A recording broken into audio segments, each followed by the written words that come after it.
Test stream, huh? Test stream? You testing? Yes. Testing, You testing. testing? Testing, testing. Let's see if it works. Let's see if it works. Let's see. It's a blank screen. Really? No. That's crazy. No, it works. Wow, really? Yeah. You think I'm stupid enough to not have my stream open myself, nigga? What? I have the stream open myself.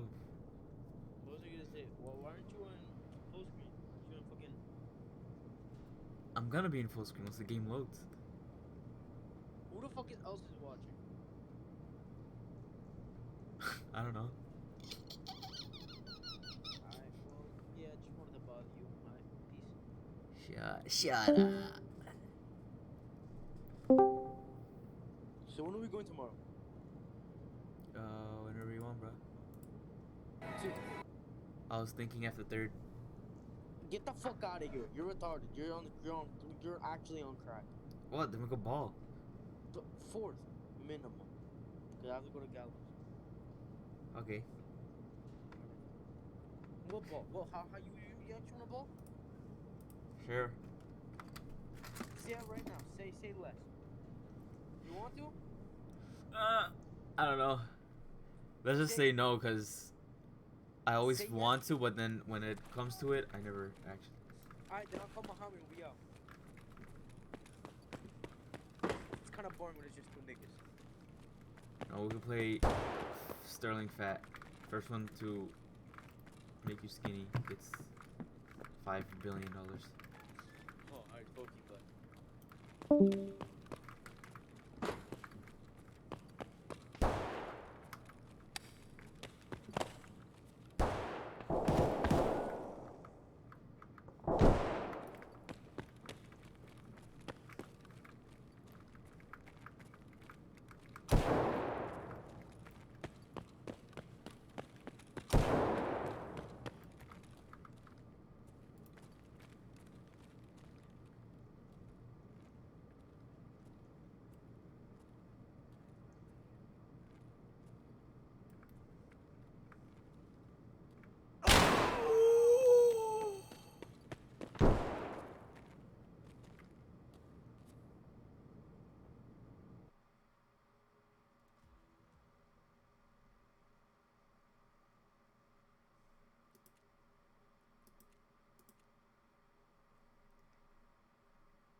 Oh, there you are. Hi, Liza. Hey.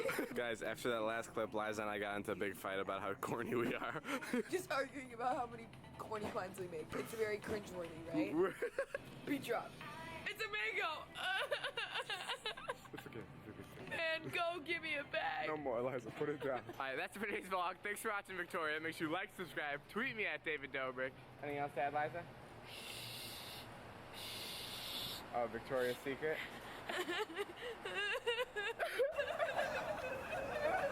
I make it say.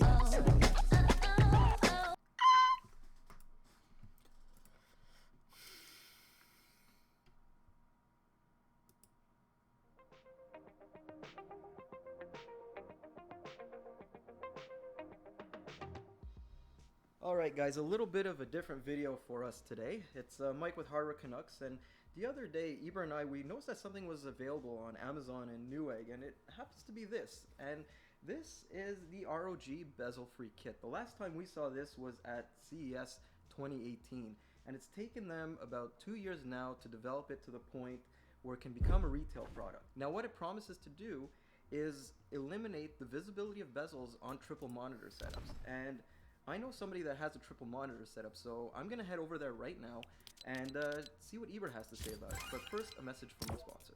Looking for the coolest RTX 20 series GPUs? Aorus has you covered with their efficient WindForce stack cooling system, along with a gorgeous RGB ring illumination, an I/O that's jacked for the most flexible multi-monitor setup, and the ability to experience ray tracing for current and upcoming games. Learn more down below. So when we picked this up, Ebert told me that he had already set up something, and he hasn't told me what that is, but it looks like he's converted his dining room table into a triple monitor I did. setup. I actually was craving to play some Forza and some Need for Speed Payback, so I just had to convert my dining space or my dining table to a triple monitor setup. It works. This is cool, and I can't wait to install these. So let's go ahead and check this out a little bit more in depth. One thing that I wanted to get off my shoulders right away is the price of this thing. And it's $110 US, and that's a lot of money to ask for something that equates to 2 pieces of plastic and 4 brackets. But then again, in a world where people are spending $1,000 on monitor stands and bragging about it, well, you know what? It's not too bad. It's not too bad. So what about the technology behind this Bezel Freak kit? They are actually using what they're calling optical microstructures. And to me, it feels more like lenticular printing. About 20 years ago, a lot of trading card companies were using lenticular printing to create sort of like 3D effects on their trading cards. So like Marvel was using them, DC was using them, was creating some really, really cool stuff. I'm not talking about the holographic cards that a lot of people know. Okay. But anyways, other than that, what is usually doing here is they're basically refracting light back to the user in a way that hides the bezels. What it does is creates an optical illusion, but at the same time it also cuts down on the amount of light coming from the monitor to your eyes. So we're gonna check that out a little bit later as well. But what about compatibility? Well, according to Asus's website, the Bezel Freak kit only supports Asus monitors. So, of course, if you have anything from Philips or Acer or Dell, well, you might have to gamble on that part. Now, in terms of compatibility, size-wise, this kit can go anywhere from 21 inches or 27 inches and smaller. So if you have a fairly small triple monitor setup, it should technically be fine. If you have a 32-inch display, then you might need that. As for the brackets, they do have some restrictions. So the bezel thickness could be 13 millimeters or smaller. If it's larger than that, you're definitely going to see the bezel on the Bezel Freak kit. And the thickness of the monitors is 20 millimeters or larger. And it's actually interesting because this is a lot. That's a thick boy. Yeah, I'm going to put them on the cheap Philips 1080p monitors, which are relatively thin. So, but at least Asus is giving some guidance, and I think that thickness also speaks a lot towards who they're gearing to. This isn't for people who are going to be buying a triple monitor setup brand new right now, are going to be spending $1,000 per monitor. Yeah. They're also not going after the people who are likely to be buying a ultra widescreen curved monitor. Yeah. They are really targeting this towards people who have an existing triple monitor setup and might just want something a little bit different to increase their immersion in games. Now, I think we're going to move on to the installation because I really want to see if this thing is as easy to install as Asus claims. So we have the Bezel Freak kit unboxed.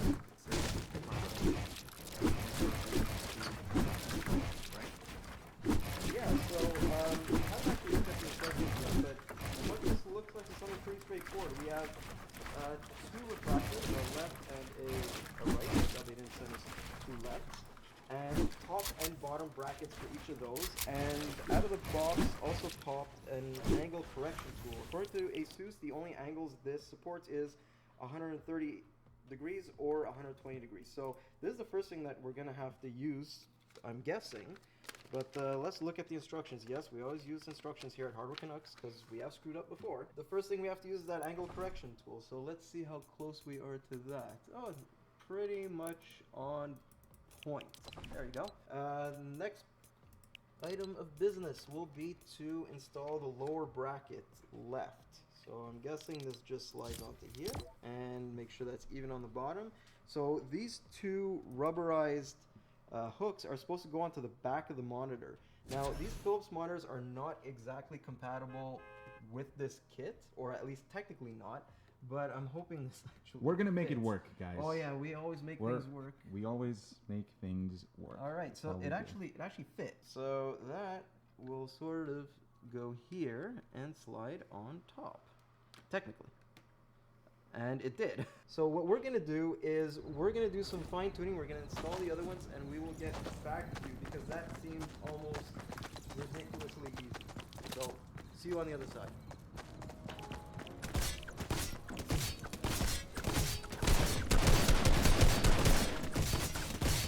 So Michael, on a scale of 1 to 10, how easy was it to get? I'm gonna say that it was actually a 7 on 10. It would have been a 10 on 10. So let me do it. One of our problems is the fact that our monitors are just too thin. On the bottom, it was perfectly okay. So the clamp touched both sides of each monitor. But at the top, because these monitors sort of curve inwards, I actually needed to fold up a piece of cardboard and add it to the situation. If not, this thing was just flopping around doing nothing. And the effect that it gave on the screen was really, really weird. So right now it's pretty much in place. So this is something that ASUS obviously didn't take into account, or their ROG monitors that this is compatible with are a lot thicker than what we're using here. Another problem that we saw is the Philips monitors, they're really inexpensive. I think they're like 150 US. And they don't have any pivot, and they don't have any height adjustment. They only have tilt. And they didn't every get all of that aligned, so the vertical refraction would actually work. Finally, I think Eber has a couple of thoughts about the OSD too, because he brought up something that I wasn't even thinking about. Yeah, because if you think about it, typically most monitors come with buttons, OSD adjustment buttons, on the right-hand side. It could be either a joystick or it could be even at the back. But when you have this installed, some monitors, particularly, it would be difficult to adjust those settings because you might have to like take the entire kit again, do your thing, and then put it back. Yeah, and the other thing that we noticed is we had to completely redo our bezel correction. We had to turn it off. The reason for that is simply because there are no bezels right now, so you had to go to the minimum amount. And even now, there is a little bit of warping that you can see in some parts of the image. But we're gonna take a look at this for a couple more days, get our thoughts, and get back to you guys. 298 frozen patties later. All right, guys. We're back after a couple of days, and for once it wasn't me doing the testing like most of the monitor reviews. It was actually Eber playing the games, doing a couple of productivity tests on this thing. But I did want to talk a little bit about my observations from the quick time that I spent with it. So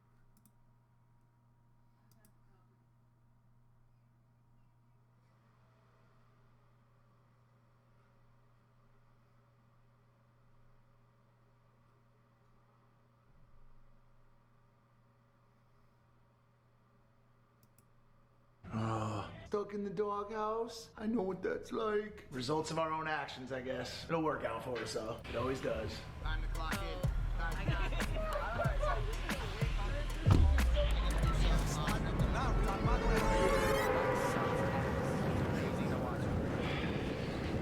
Welcome back to the night shift, ladies and gentlemen. You're working late, so are we. It's time to clock in. As you guys know, the past few days have been a little tricky for me and everyone here at the Night Shift Corporation. Word broke a few days ago that I had a little bit of like a cheating scandal on my hands here, and now we're sitting here in the middle of it trying to figure it all out and make it all make sense. For anybody that doesn't know what happened, I put together a little bit of a timeline here. On January 13th, Logan introduced me to Lana Rhodes for my birthday. That was the first time I'd ever met her. We spent a bunch of time hanging out, getting to know each other. Lana and Riley then came with us to Jake Paul's fight in Miami. During that time, me and Lana were inseparable. We spent a bunch of time together. We played with Tigers. And then after the trip to Miami, we went on to South Carolina and then to New York, and that's kind of where all this shit went down. And so by now, I'm sure you already know what happened. I fell into a little bit of a trap. My inner fuckboy took over. I did what I was used to doing and hurt somebody as a result of it. Maybe you've seen the Impulsive episode already where I talked about the fact that me and Lana weren't officially dating. And while that's kind of true, I still didn't make the best decision. I acted foolishly and I hurt someone, and I do regret that. And that brings us here to today.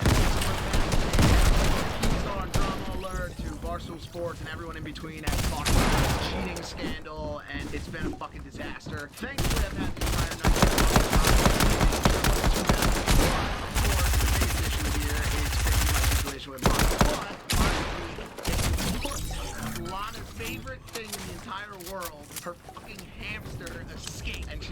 completely devastated by this news. So not only did I hurt her feelings by what I did in New York, but now her favorite pet in the entire world is missing. And so I put one and one together, and it gave me an idea of something I could do to truly make up for my mistakes. So on top of all that, today's Evan, Dwarf Mama's birthday, our favorite roommate in the whole world. He turned, I don't even know, some age. And so I'm gonna make him breakfast that I'm gonna bring up to him right now.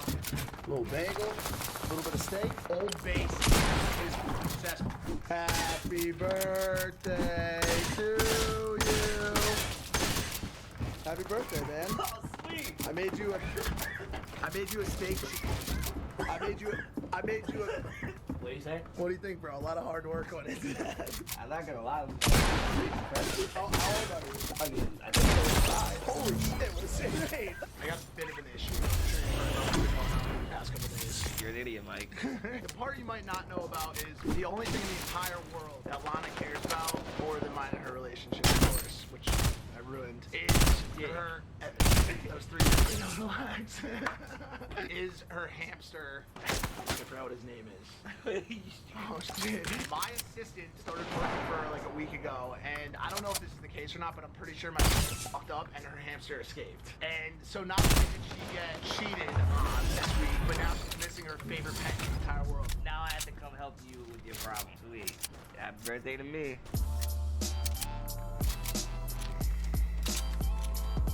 Get away from me. That's a guinea pig, Mike. They're not giant hamsters. Well, the thing about them is they're always thinking. You shouldn't have cheated, you scumbag. Make sure you get the price in there so you know what kind of money it's Our meals, what? Out of curiosity, do you know I do. Yeah. Yeah, exactly where you know her from. They stay small. The only problem with them is that you can't really handle them too much. The way with that one is, when I was about 5, I had one, and I killed it. Why? Because they're so small? I broke its neck. I accidentally dropped that little ball. Would you ever buy a dwarf hamster? Would you ever buy Is there like a return policy? 30-day return policy. 30-day hamster return policy? Bro, I thought it was gonna come out of the box ready to go, bro. I mean, you're giving this dwarf a chance, you know? This thing has a full-on twisted. Careful. About our hamster, bro. Lana's about to get here. This hamster is completely different than our last one. It's so fucking small. He's tiny and he's pissed off at the world. Look at it. Come over here for a hot second. I have a little bit of a surprise for you. And stop trying to put your finger up my ass again. I just spent like the whole beginning of this video explaining to the people the whole situation. Basically, someone put my hamster in one of those balls and the top fell off and my hamster ran away outside. There's a big manhunt going on for it, but I know someone that may have some news about My where it hamster? went. Yes. I got you. You're gonna say dwarf hamster. I want an extra large Syrian hamster. Oh, Like, you can't just buy any hamster. Now what are we gonna do with it? Alright. It looks like a fucking mouse. I went to the pet store with Evan. He really wanted me to get the dwarf hamster for you. But I don't like that hamster. Here's the good news. Because we went to Petco, they have a great 30-day return policy. Are we gonna return the hamster? I think we have to. I feel so rejected. That was the sweetest hamster on earth. Please come home, Peanut. Mommy misses you. I don't think he's watching this. Once again, I've completely fucked up. It's the thought that counts. I'll take the dog. Rhea? Whoa. Dog is not in this. You wanna come back to my house? No, the dog's not in this. On the computer, you're gonna see all my pimples that I have right now. I watched Impulsive today, Yeah, and I wasn't happy. why? Lana's not my girlfriend, but I mean, she can call it whatever she wants. I'm not even sure if I want her to be my girlfriend yet, because she has massive personality. I didn't say that. Mike broke my heart, and And now I'm gonna fix it. what, by rubbing your dick on me? All right, that's it for tonight's episode of The Night Shift. I've been doing these vlogs a lot lately. I don't know how many more I'm gonna do. I'm probably gonna do another studio coming up, but I wanted to do one more. Just see what it was like to shoot it while I was back at the house and not traveling. But I don't know, hopefully you guys liked it. And hopefully there's gonna be a lot more of this girl in these vlogs to come. But that's it for tonight's episode of The Night Shift. Thanks for working late with us. Clocking out. Peace.